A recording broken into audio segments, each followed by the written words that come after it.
जून 2005 को लाहौर की अलग अलग जगहों से तकरीबन 14 लाशें मिलती हैं जिनका बेरहमी से कत्ल किया गया था। और अजीब बात यह थी कि हर लाश के पास खून से भरा एक पत्थर मिलता था। इन सबको आमिर क्यूम नामी शख्स ने मारा था, लेकिन सवाल यहाँ पर यह पैदा होता है कि आमिर क्यूम ने इन सबको क्यों मारा और हर लाश के पास खून से भरे पत्थर का क्या मतलब था। ये तमाम तर तफसीलात आप जान सकेंगे आज की इस वीडियो में। 15 जून सन 2005 को लाहौर के किसी इलाके में लोगों को फुटपाथ पर पड़ी एक लाश मिलती है जिसका बेरहमी से कत्ल किया गया था और उस लाश के पास एक खून से भरा पत्थर पड़ा था। पुलिस इस लाश की तहकीकात कर ही रही थी कि अगले ही रोज एक और कत्ल हो जाता है और उस लाश के पास भी खून से भरा पत्थर मिलता है। इस मामले को लेकर लाहौर की पुलिस बड़ी हैरान थी कि आखिर ये सब कौन कर रहा है और ऐसा करने के पीछे क्या वजह हो सकती है। और इस तरह 14 दिन तक 8 मजीद लाशें मिलती हैं।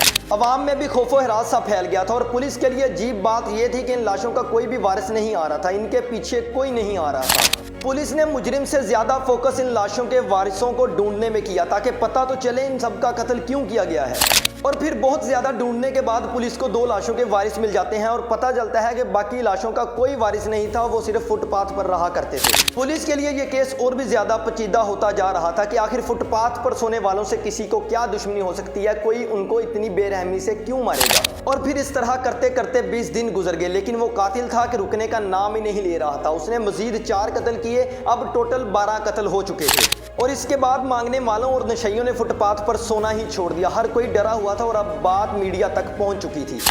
उस टाइम हर न्यूज़ चैनल पर इसी कातिल की बात हो रही थी और हर कोई डरा हुआ था कि पता नहीं अगला नंबर किसका होगा। 10 जुलाई सन 2005 की रात आमिर क्यूम जब एक बंदे को मार रहा था तो वहां पर मौजूद एक सिक्योरिटी गार्ड ने उसे देख लिया। उसने शोर मचाया, वो उसके पीछे भागा। जब उसने शोर मचाया तो एक और बंदा गली से निकला और उन दोनों ने आमिर को पकड़ने की बहुत ज्यादा कोशिश की, लेकिन वो आमिर को नहीं पकड़ सके और आमिर वहां से भाग गया। और जिस बंदे को आमिर क्यूम उस वक्त मार रहा था वो बंदा भी बच ना सका और अब टोटल 13 कत्ल हो चुके थे, लेकिन अभी तक किसी को भी आमिर क्यूम के बारे में पता नहीं था।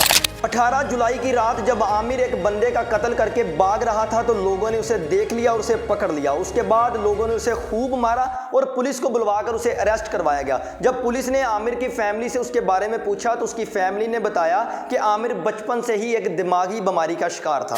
आमिर की फैमिली ने बताया कि उसको छोटी छोटी बातों पर गुस्सा आ जाता था और कई बार तो उसने गुस्से में आकर अपने बहन भाइयों को भी कत्ल करने की कोशिश की थी, जिसके बाद उसको घर से निकाल दिया गया था। जब आमिर के घर वालों ने आमिर को घर से निकाल दिया तो वो अपने चचा के पास रहने लगा। उसका चचा उससे बहुत ज्यादा प्यार करता था और आमिर भी अपने चचा से बहुत ज्यादा अटैच था। एक दिन आमिर के चचा को किसी नामालूम शख्स ने गोली मारकर कत्ल कर दिया। अपने चचा की मौत का आमिर को बहुत बड़ा सदमा पहुंचा। आमिर ने अपने चचा के कत्ल का बदला लेने का सोच लिया, लेकिन उसे पता नहीं चल रहा था कि उसके चचा को किसने मारा है। और यही वजह थी कि आमिर अपना गुस्सा इन फुटपाथ पर सोने वाले मजलूम लोगों को मार कर निकालता था।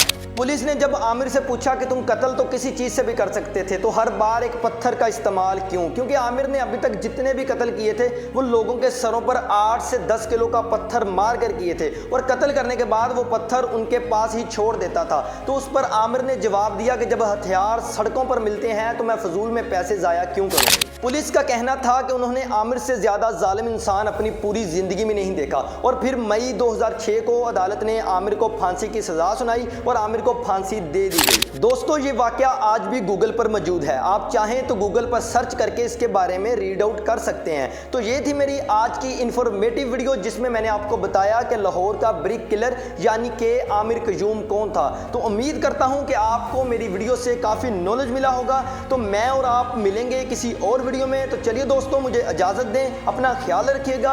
अल्लाह हाफिज।